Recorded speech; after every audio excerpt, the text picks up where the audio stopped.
The rain was supposed to wash away evidence. Instead, it saved her life. 23-year-old Kiara Mitchell lay crumpled in a dark alley in Koreatown, blood mixing with rainwater, her designer dress torn, her body screaming from injuries she couldn't even catalog yet. Her her ex-fiancé, had just thrown her out of his car like garbage after she'd discovered the truth. The wedding was supposed to be in 2 weeks. The merger between her family's tech company and his pharmaceutical empire was supposed to make them Manhattan royalty. But Kiara had found the files, the evidence of trafficking, money laundering, and worse. And when she'd confronted him, Darius Thompson had shown her exactly what kind of monster she'd been about to marry, but Kiara didn't hit the pavement alone. Because walking past that alley at exactly the right moment was Jun Hyuk, owner of the most exclusive restaurant in the city, and the underboss of the Korean Mafia who'd been tracking Darius Thompson's operation for 6 months. Some women get rescued by heroes. Kiara got rescued by someone far more dangerous. And sometimes, that's exactly what you need.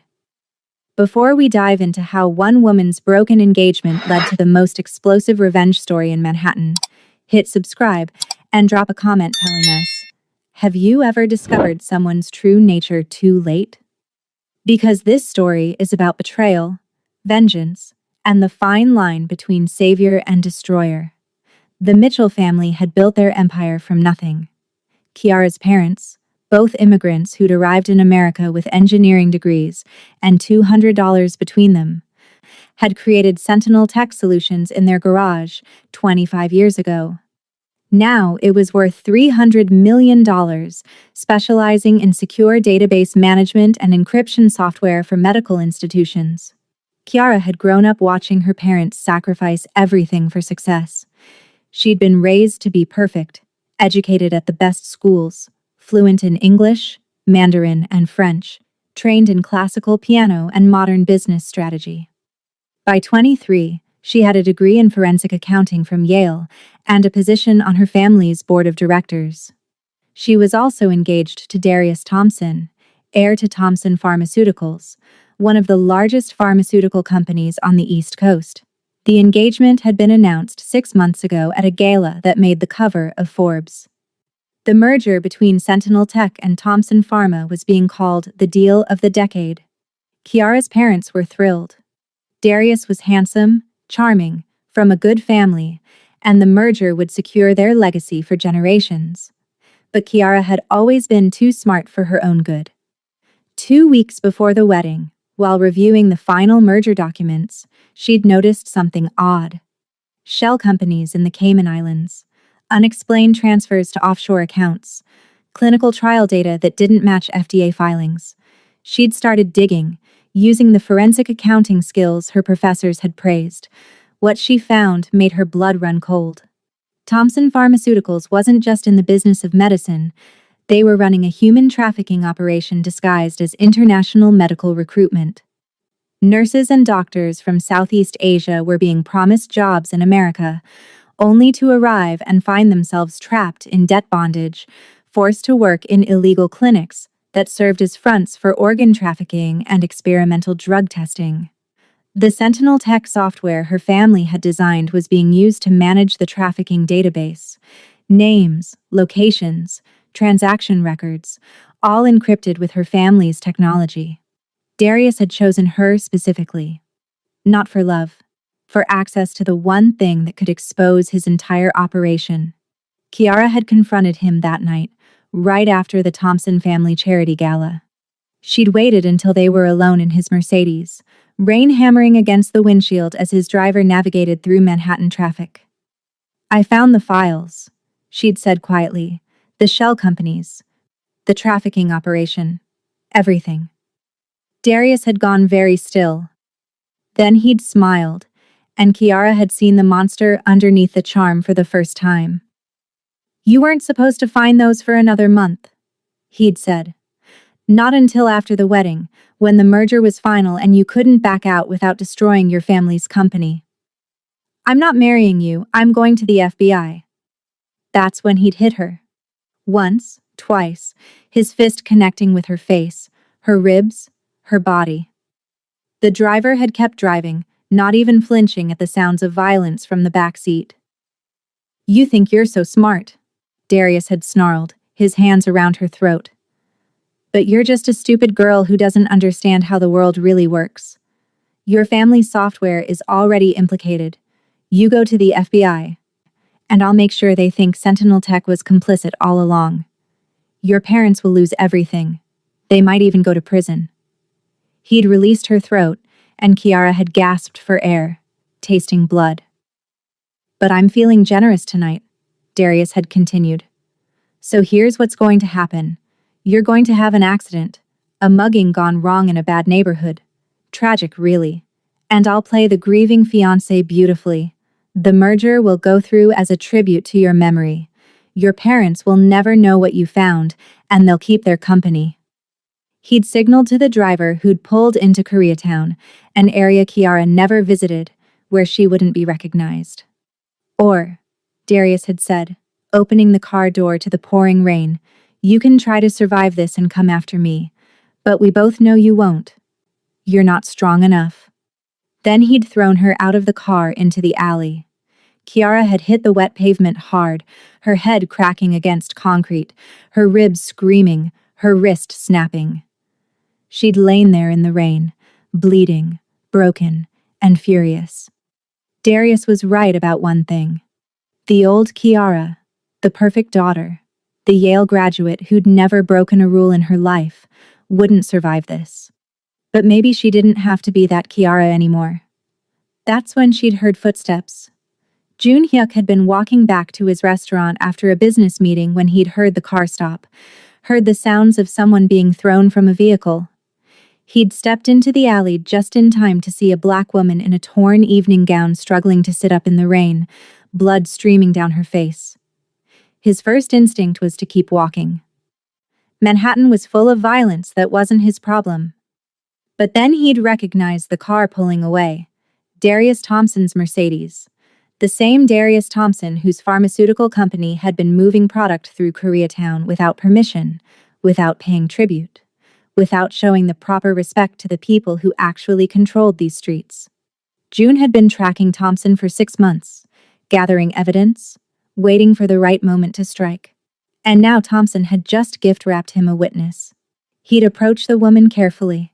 She was young, early 20s, with rich brown skin, long black braids now matted with blood and rain, and dark eyes that held more fury than fear. "Can you stand?"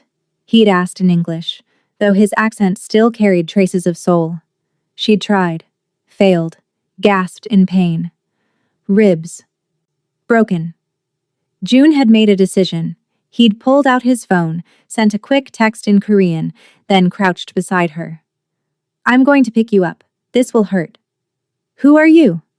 "Someone who hates Darius Thompson as much as you clearly do." He'd lifted her carefully, and she'd bitten back a scream. "My car is close. I have a doctor who won't ask questions." She should have protested. Should have demanded he call an ambulance, the police, someone official. Instead, she'd looked at him with those fierce eyes and asked, "Why are you helping me?" "Because my enemy just threw away something valuable, and I always pick up valuable things." A black SUV had pulled up, and June's men had jumped out. They'd reacted to the sight of their boss holding a bleeding woman with practiced efficiency, opening doors, pulling out medical supplies, not asking questions they knew wouldn't be answered. As June had settled her in the back seat, the woman had grabbed his arm with surprising strength despite her injuries. "I have evidence," she'd whispered. "Everything Thompson is doing, trafficking, money laundering, all of it. I can help you destroy him." June had looked at this broken, bleeding woman who was already thinking about revenge instead of survival, and he'd smiled. "Tell me your name." "Kiara Mitchell." And that's when June had realized exactly how valuable she was. Mitchell, as in Sentinel Tech Solutions, as in the company Thompson was merging with, as in the technology that ran Thompson's entire operation. This wasn't just a witness. This was a weapon. "Kiara Mitchell," he had said softly, "I think you and I are going to be very good friends." She'd passed out then, the adrenaline finally crashing, leaving her unconscious in the arms of one of the most dangerous men in Manhattan. And when she woke up, her entire life would be different. Drop a comment if you've ever had your world destroyed in a single night. Hit subscribe because this story is about to get a whole lot more dangerous. Kiara woke up in a bedroom that was too nice to be a hospital. Floor-to-ceiling windows overlooking the city, minimalist furniture that screamed expensive, sheets with a thread count higher than her credit score. For a moment, she thought maybe the alley had been a nightmare. Then she tried to move, and pain exploded through her body. "Don't." A voice spoke from the corner. "Dr. Yoon said you need to stay still for at least another day." Kiara's head turned carefully. The man from the alley sat in a chair by the window, watching her with dark, intense eyes. In the daylight streaming through the windows, she could see him clearly for the first time. He was probably in his mid-30s, Korean, devastatingly handsome in a way that was almost dangerous. Sharp features, strong jaw, black hair styled perfectly. He wore an expensive suit like it was armor, and there was something about the way he carried himself that screamed power. "Where am I?" Kiara's voice came out rough. "My private residence, above my restaurant in Koreatown." He stood, moving with liquid grace, and approached the bed. "I'm Jun Hyuk, though most people call me June. You own Hwagok."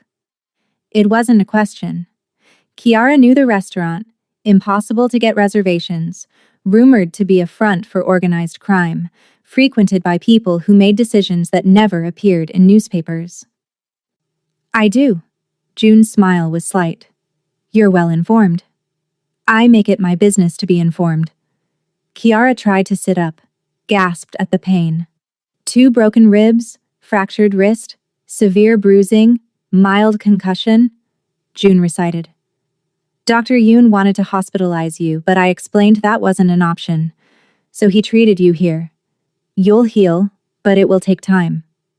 "How long have I been here?" 18 hours. It's Saturday afternoon." Kiara's mind raced. Her parents would be looking for her. The wedding was in 13 days. Darius would be playing the concerned fiancé, probably filing a missing persons report. "I need to call my parents." "No." June's voice was firm. "Not yet. Right now, Darius Thompson thinks you're either dead or too broken to come after him. That's an advantage we're not giving up." June sat on the edge of the bed, careful not to jostle her. "You said you have evidence. Everything Thompson is doing. I want to see it." Kiara studied him. "Why?" "Because Thompson Pharmaceuticals has been operating in my territory without permission, moving product, running operations, treating Koreatown like it's theirs to exploit. That's disrespectful. And I don't tolerate disrespect. So this is about territory. This is about justice." Something dark flickered in June's eyes. 3 years ago, my sister Ji-yeon came to America on a nursing recruitment program. She was supposed to work at a hospital in New Jersey. Instead, she ended up trapped in one of Thompson's illegal clinics. By the time I found her, she was dead. "Overdose," the police said. "But I know better." Kiara's breath caught. "Thompson killed your sister." "Thompson's operation killed her. And I've been waiting 3 years for the right moment to destroy him. Then last night, he literally threw that moment into my hands." June's gaze was intense. "You want revenge. So do I. But you're smart enough to know you can't do it alone. The legal system won't help you. Thompson's too connected, too powerful, too good at covering his tracks. And you're offering what? Illegal justice? I'm offering partnership. You have the evidence and the inside knowledge. I have the resources and the power. Together, we can do what the law can't." Kiara should have said no. Should have demanded he take her to the police, to the FBI, to anyone official. But she'd already tried the official route in her head during those 18 hours of unconsciousness, and she knew how it would end. Thompson would use his lawyers, his connections, his money. He'd implicate her family's company. Her parents would lose everything, and he'd walk away clean. I want to see the evidence first, June said. Then we'll decide if we can work together. Kiara made a decision that would change everything. It's in a secure cloud storage. I'll need a computer. June smiled. I think we can arrange that. 20 minutes later, Kiara sat propped up in bed with a laptop, her fractured wrist in a brace, pulling up files she'd hidden behind 7 layers of encryption. June stood behind her, watching the screen. As she opened document after document, his expression grew darker. Shell companies in 12 countries, fake medical recruitment agencies across Southeast Asia, illegal clinics in 5 states, financial records showing millions in revenue from organ trafficking, experimental drug trials on unwilling subjects, and debt bondage. And at the center of it all, Sentinel Tech's software, managing the database of victims, names, ages, locations, transactions. Thousands of people reduced to inventory. My God, June breathed. This is bigger than I thought. My family's company provided the technology, Kiara said, her voice hollow. We didn't know, but our software is enabling all of this. Which is why Thompson chose you. He needed complete control of the tech to protect himself. And if I'd married him, he would have had it. Kiara closed the laptop. My parents would have signed over access as part of the merger. Thompson would have owned the evidence of his own crimes. June was quiet for a long moment. Then he asked, What do you want, Kiara Mitchell? Really want? I want Darius Thompson destroyed. I want every person he's trafficked freed. I want his empire burned to the ground so thoroughly that no one ever dares to build something like it again. Legal destruction or total destruction? Kiara met his eyes. Which one actually works?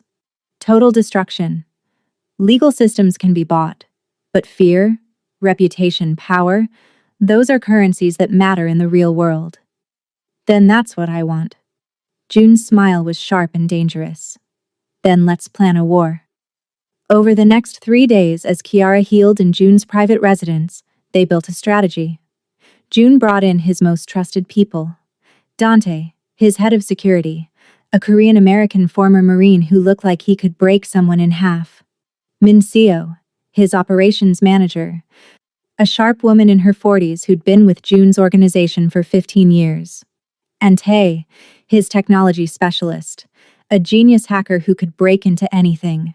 They analyzed Kiara's evidence, cross-referenced it with June's intelligence, and discovered something crucial. Thompson wasn't working alone. He had partners, a network of corrupt officials, dirty cops, and compromised medical board members who made the whole operation possible. We can't just take down Thompson, Minseo explained, spreading files across June's dining table. We take down the entire network, everyone who enabled this. How? Kiara asked. She was mobile now, moving carefully but able to participate in planning sessions. We expose them publicly, Tae said, fingers flying across his keyboard, but not to the police or FBI. They're too easy to compromise.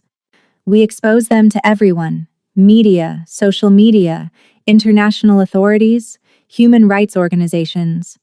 Make it too big to cover up. And while the legal system is tearing them apart, June added, we handle the parts the law won't touch. The enforcers, the clinic managers, the people who did the actual violence. They answer to me.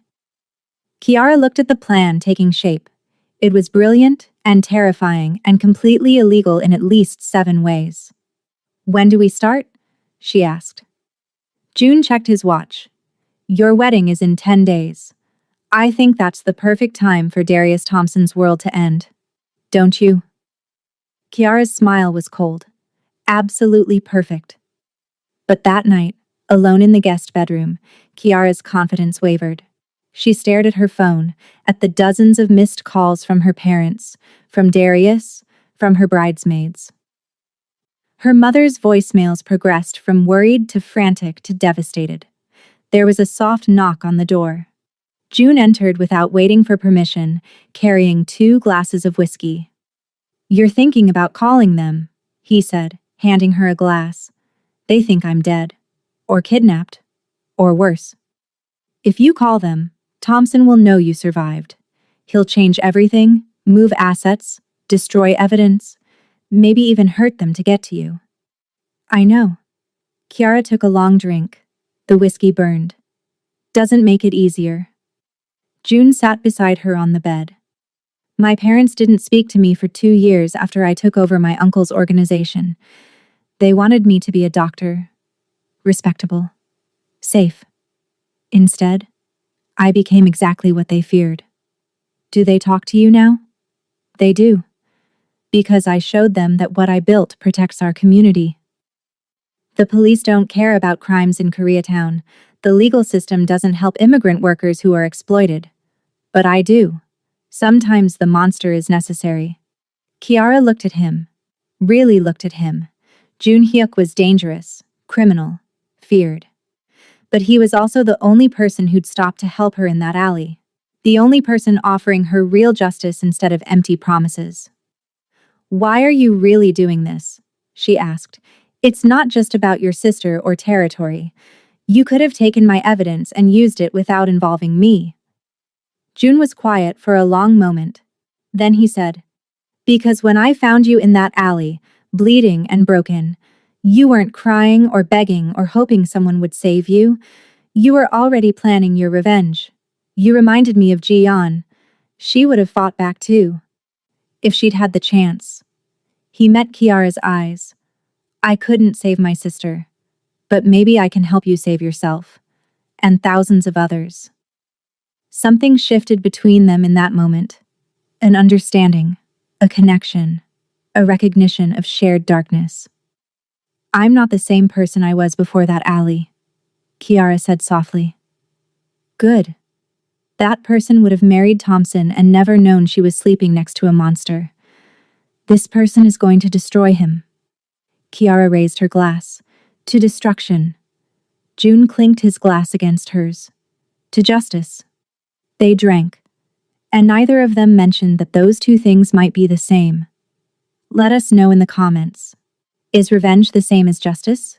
Subscribe, because this plan is about to get deadly. Day 7. 3 days until the wedding that would never happen. Kiara stood in June's home gym, practicing self-defense moves with Dante. Her ribs still ached, but Dr. Yoon had cleared her for light physical activity. "Again," Dante instructed. "Attacker grabs your wrist. What do you do?" Kiara twisted, used leverage instead of strength, broke the grip, followed with a strike to the solar plexus. Dante nodded approval. "Better. You're learning to use your brain instead of just your body." "I've always used my brain," Kiara said, breathing hard. "That's what got me into this mess." "No. Caring about the truth got you into this mess. Your brain is what's going to get you out." June entered the gym, phone in hand. "We have a problem." Kiara and Dante both turned. "Thompson just announced the wedding is postponed indefinitely," June said. "He's claiming you had a mental health crisis and checked into a private facility for treatment." Kiara's blood ran cold. "He's controlling the narrative. Worse, he's filed paperwork to have himself appointed as your medical proxy, claiming you're incapacitated and he needs to make decisions on your behalf, including decisions about Sentinel Tech." "He can't do that. We're not married." "He can if your parents support it," Mincio said, entering behind June. "And I just confirmed that he met with your parents this morning, showed them forged medical documents, convinced them you're in crisis and he's trying to help."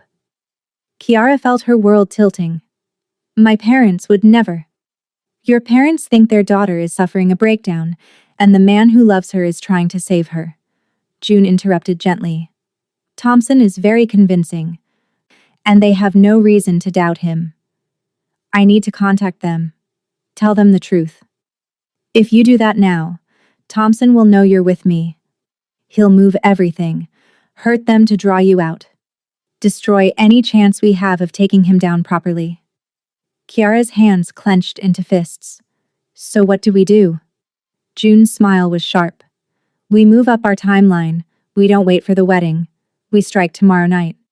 The plan was audacious and completely insane.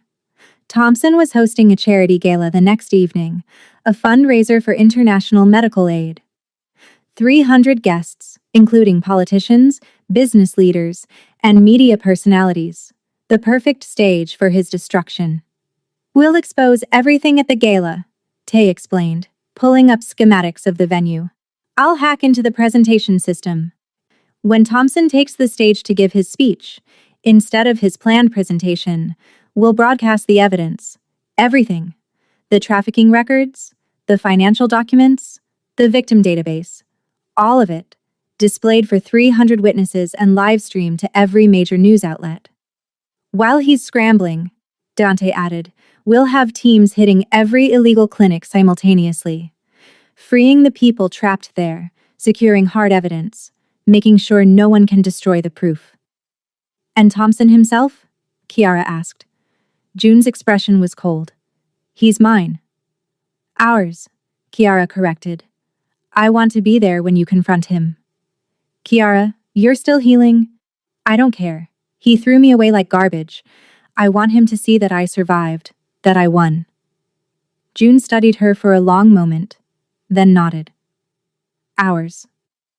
That night, Kiara couldn't sleep. She stood on June's balcony, overlooking Koreatown, thinking about everything that had changed in 1 week. 7 days ago, she'd been planning a wedding to a monster, blissfully unaware of the darkness surrounding her. Now she was planning the destruction of that same monster, partnered with a different kind of dangerous man. Having second thoughts? June joined her on the balcony. No, just thinking about who I was versus who I'm becoming. And who are you becoming? Someone who understands that the world isn't divided into good and evil. It's divided into people who have power and people who don't. And I'm tired of being powerless. June moved closer. Power is dangerous, Kiara. It changes you. Maybe I want to be changed. The old Kiara would have married Thompson and never known the truth. This Kiara is going to burn his empire to the ground. And after? When Thompson is destroyed? When the trafficking victims are freed? When justice is served? Who will you be then? It was a question Kiara hadn't let herself consider. I don't know. I do. June turned her to face him. You'll be exactly what you are right now. Strong, brilliant, dangerous. The question is, what will you do with that? They stood close enough that Kiara could feel his warmth, see the intensity in his dark eyes. This man who'd saved her, armed her, believed in her capacity for vengeance. June, she said softly, when this is over, will you disappear? Go back to your world and leave me to mine? His hand came up to cup her face, gentle despite the violence those hands were capable of. I don't think I could disappear from your life now if I tried. You've become too important. Important how? Instead of answering, he kissed her. It was nothing like the few chaste kisses she'd shared with Darius during their engagement. This was fire and hunger and something that felt like recognition, like two people who'd found their match in darkness. When they finally broke apart, Kiara was breathless. That's how, June said quietly. And if that's a problem, tell me now. Because after tomorrow, after we do this together, there's no going back. Kiara should have stepped away. Should have said this was too complicated, too fast, too dangerous. Instead, she pulled him back for another kiss. Deeper this time, full of all the fury and pain and desire she'd been holding back. They stumbled into June's bedroom, hands everywhere, careful of her still healing injuries but desperate for connection. For proof they were alive, powerful, unbroken. What happened next was everything Kiara had never experienced. June touched her like she was precious and dangerous at the same time, a weapon he was honored to hold. He learned every sound she made, every place that made her gasp, adjusting to what she needed with the same strategic brilliance he applied to everything else. Afterward, They lay tangled in his expensive sheets, both breathing hard. That was, Kiara started. Necessary, June finished. And probably a terrible idea strategically. Why? Because now I have something to lose, and people with things to lose make mistakes. Kiara propped herself up on her elbow, looking down at him.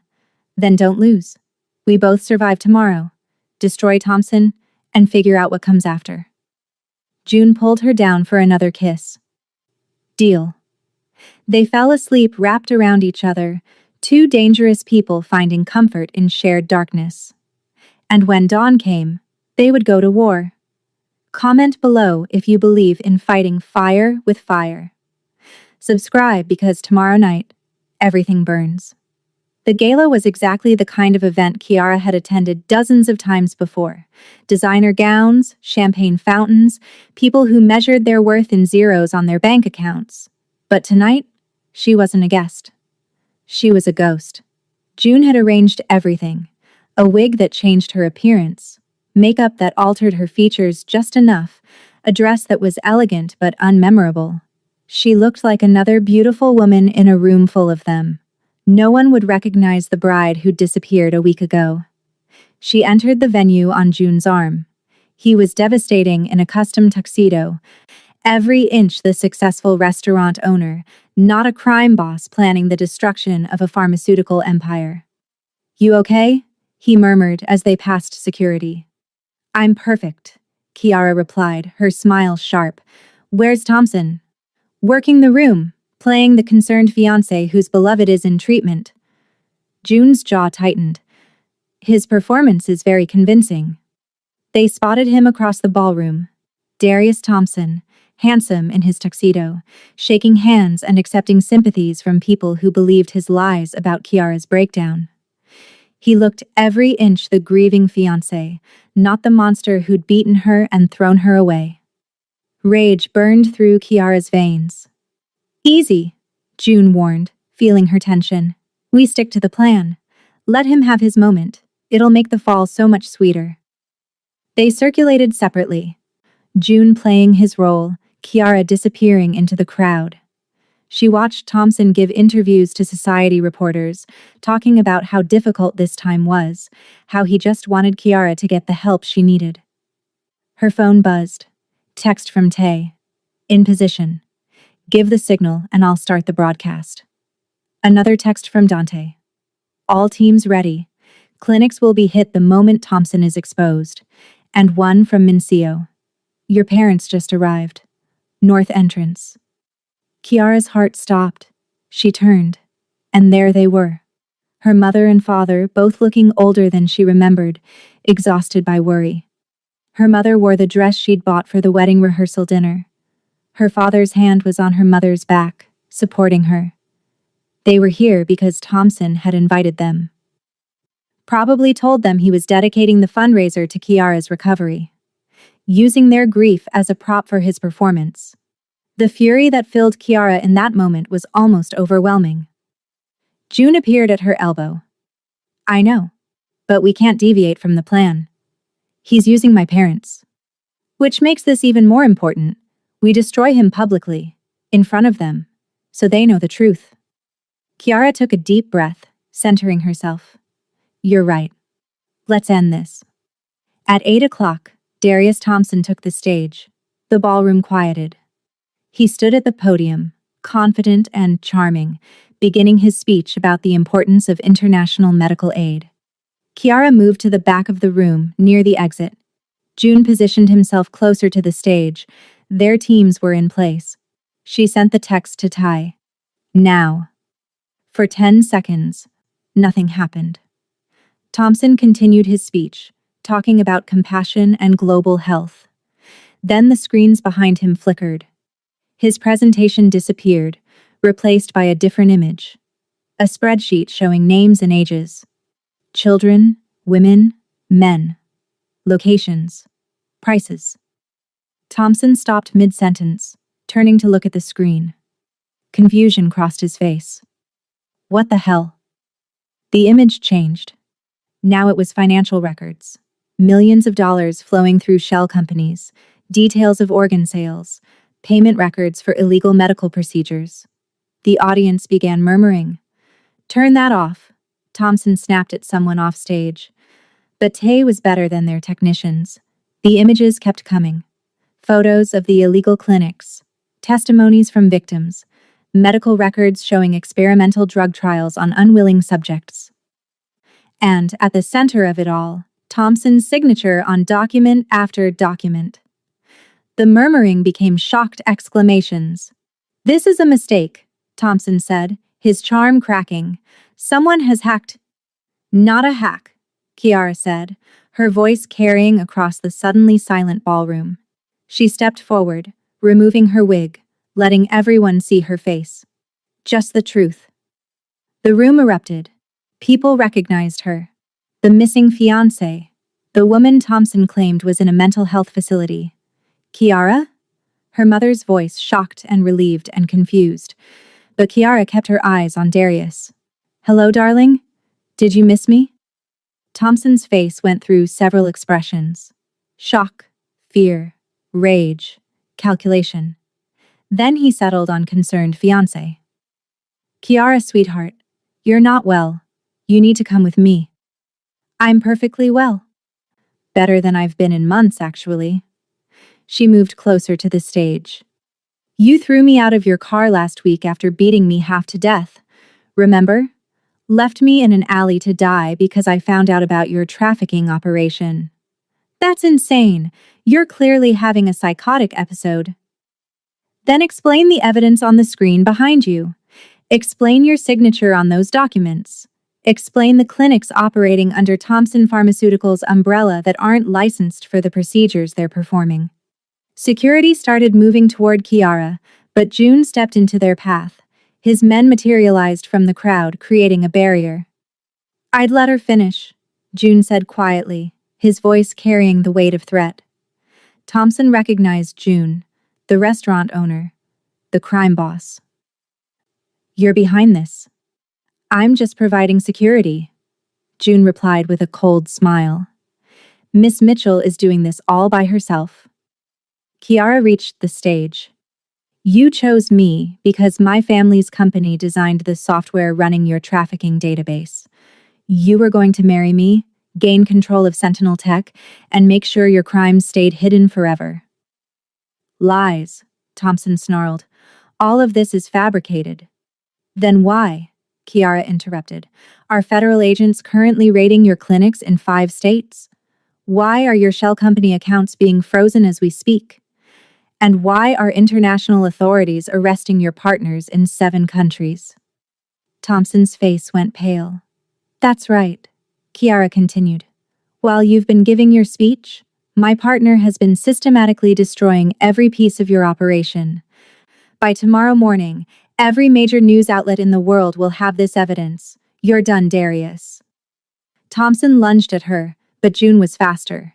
He was on the stage in seconds, his hand around Thompson's throat, slamming him against the podium.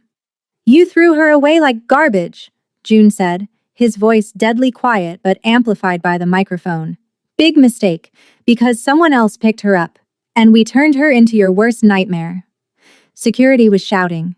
Guests were recording everything on their phones. The live stream was broadcasting to hundreds of thousands of viewers. Kiara's mother pushed through the crowd. "Kiara, what is happening?" Kiara turned to her parents, seeing their shock and confusion. "Mom, Dad, I'm sorry I didn't call, but Darius beat me and tried to kill me when I discovered his crimes. I've been gathering evidence to destroy him and protect our company." Her father's expression shifted from confusion to fury as he looked at Thompson. "You hurt my daughter?" "She's lying," Thompson started, but Kiara's father moved faster than anyone expected for a man in his 60s. His fist connected with Thompson's jaw. Chaos erupted. Security didn't know who to restrain. Guests were fleeing or filming. Media were calling in the story of the century. And through it all, federal agents entered the ballroom. "Darius Thompson," the lead agent announced, "you're under arrest for human trafficking, money laundering, fraud, and about 30 other charges we'll get to." As agents cuffed Thompson, he looked at Kiara with pure hatred. You destroyed everything. No, Kiara corrected. I destroyed you. There's a difference. She watched as they led him away. This man who'd almost owned her future, who'd thought he could break her and get away with it. Then she turned to June. Is it done? The clinics? Dante just confirmed. All locations secured. Victims are being taken to safe houses, given medical care, connected with immigration lawyers. It's done. Kiara felt something release in her chest. Relief, triumph, exhaustion. Her mother pulled her into a fierce hug. My baby, I thought we'd lost you. I'm okay, Mom. I'm okay. Her father joined the embrace, and for a moment, Kiara let herself be their daughter again. Safe, loved, protected. But when she pulled back, she caught June's eye across the chaos, and she knew she wasn't the same daughter who'd left them a week ago. She'd become something else. Something dangerous and powerful and unbroken. And there was no going back. Drop a comment if you believe in rising from the ashes. Subscribe because this story isn't over yet. 3 months later.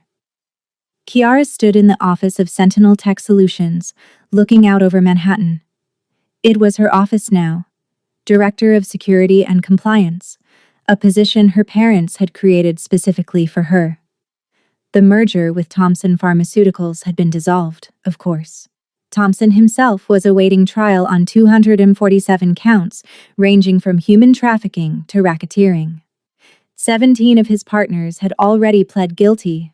The illegal clinics had been shut down, and over 400 victims had been freed and given paths to legal residency and compensation. Kiara's testimony, combined with the evidence she'd gathered, had made the case airtight.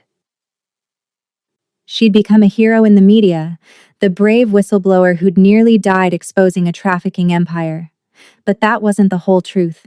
The whole truth included June and his organization, the illegal methods they'd used, the violence that had been necessary to free some of the victims. Those parts never made it into the official story. There was a knock on her door.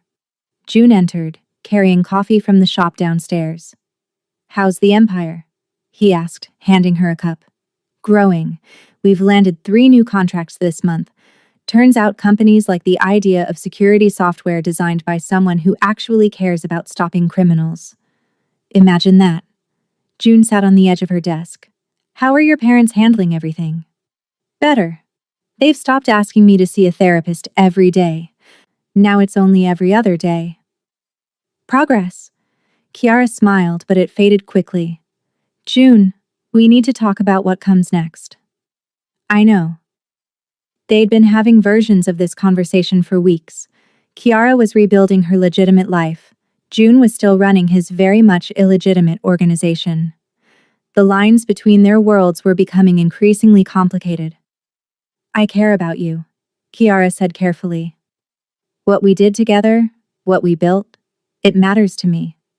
But I don't know how to be in a relationship with someone whose business involves things I can't know about. Things that could make me complicit. June was quiet for a long moment. Then he said, What if I told you I've been restructuring? Restructuring what? My organization, Huagok, is going fully legitimate. I'm divesting from the illegal operations, turning them over to other people. The protection rackets, the gambling, all of it. Kiara stared at him. Why? Because I found something worth more than power or territory or fear. He cupped her face gently. I found you.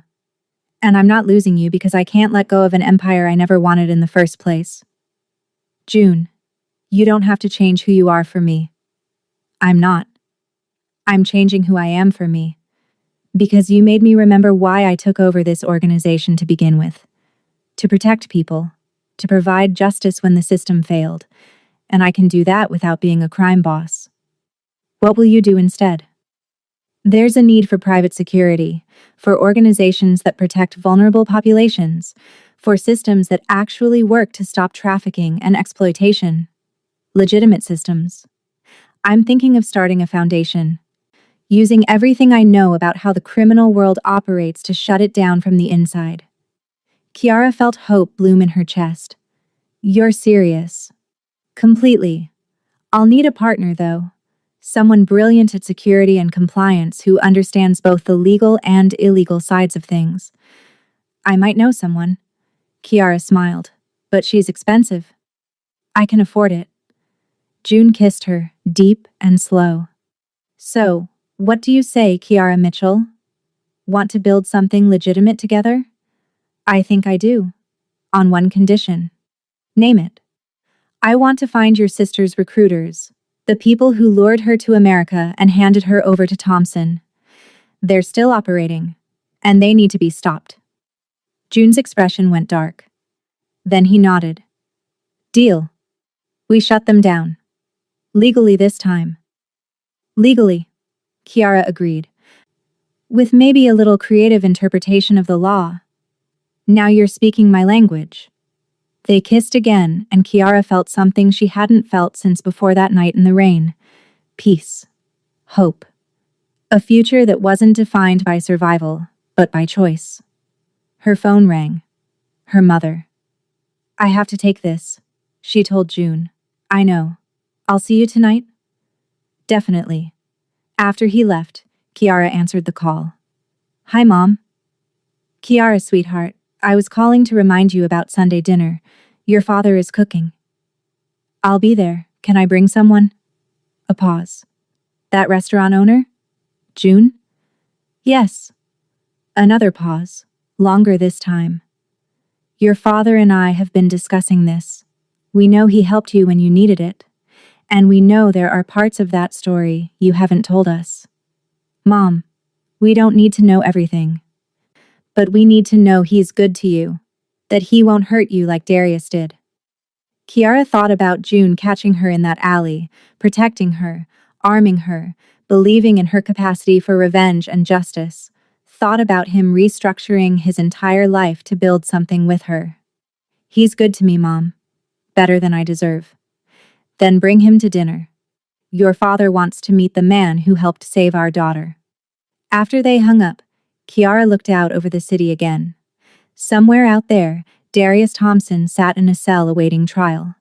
Somewhere out there, hundreds of people were starting new lives because she and June had taken a terrible situation and turned it into justice. And somewhere in Koreatown, a restaurant owner was dismantling a criminal empire so he could build something better with the woman he loved. The rain had washed away Kiara's old life. What rose from that alley was someone stronger, fiercer, and unbreakable. Someone who understood that sometimes salvation came from the most unexpected places. Sometimes from monsters who turned out to be men. Sometimes from darkness that led to light. And sometimes, the person who caught you when you fell was exactly the person you needed to help you rise. Kiara picked up her phone and texted June. Sunday dinner. My parents' house. 6 p.m. Don't be late. His response was immediate. Wouldn't miss it. Love you. Love you too. She set down the phone and got back to work. There was an empire to build, justice to serve, and a future to create. And for the first time since that night in the rain, Kiara Mitchell knew exactly who she was. Someone who'd been broken and rebuilt herself stronger. Someone who'd faced her monster and won. Someone who'd found love in darkness and chosen to walk toward the light. The rain had tried to wash her away. Instead, it had baptized her into something new. And she was just getting started.